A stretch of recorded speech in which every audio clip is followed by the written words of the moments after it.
Let's go. Huwag na natin patagalin pa. Pasok!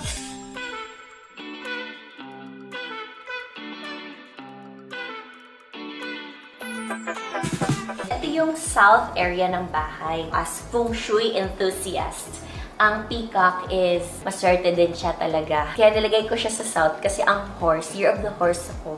So nilagyan ko siya ng peacock. This is peony. Ibig sabihin niya is maganda siya sa Chinese sa babae kasi it represents beauty, charm, and wealth. Pag Burman dito, sobrang lamig talaga. And yun, yan, ganyan, silip-silip ka lang ganyan.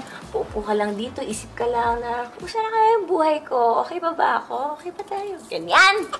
Itong painting na to, nabili ko to sa Bangkok. Yung floating market, ito yung bumaba kami ni C. Tapos nakita ko tong painting na to. So, another pampaswerte area. This is the money tree. Actually, niregalo to sa akin ng feng shui master ko. Eh, nilagay ko siya dito sa